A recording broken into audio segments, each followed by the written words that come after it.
मुझ पे भी नजरे करम हो खुदारा, मुझ पे भी नजरे करम हो खुदारा, या अल्फसानी या अल्फसानी, मुझ पे भी नजरे करम हो। वो हज़रत मुजद्दिद पाक से अल्लाह ताला वादो फरमायो तहां जो सिलसिलो हज़रत मुजद्दिद लिखन था मकतूबात टे जिल्द में ऐं अल्लामा नबहानी रहमतुल्लाह अलैह जामे करामात औलिया अरबी मूं वटि मौजूद आहे। उन में अल्लामा यूसुफ नबहानी रहमतुल्लाह अलैह जेको मुजद्दिद हो, अरब जो वॾो आलिम, जामे अज़हर जो फाज़िल ऐं एॾो वॾो आलिम हो जो उन खे 70 मरतबा नबी करीम सल्लल्लाहु अलैहि वसल्लम जी बेदारी सां ज़ियारत थी।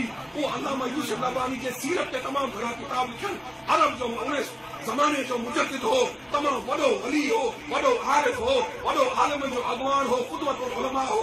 उन अल्लामा नबहानी जामे करामात औलिया जे अंदरि लिखियो आहे त हज़रत मुजद्दिद पाक फरमायो अल्लाह ताला मूंसां वादो फरमायो क़यामत ताईं जेको मुंहिंजे सिलसिले में दाख़िल थींदो मूं उन अल्लाह ताला फरमायो ऐं शेख मुजद्दिद मूं उन जी बख़्शिश कई जेको बिल वास्ता या बिला वास्ता तुंहिंजे सिलसिले में दाख़िल थींदो, तुंहिंजे तरीक़े नक्शबंदी में दाख़िल थींदो, मूं उन खे बख़्श कयो। ऐं अल्लाह ताला इहा बिशारत ॾिनी हज़रत मुजद्दिद अलैहि खे त गफ़रतु लक वलिमन तवस्सल बिका बिवासिततिन औ बिग़ैरि वासिततिन इला यौमिल क़ियामह।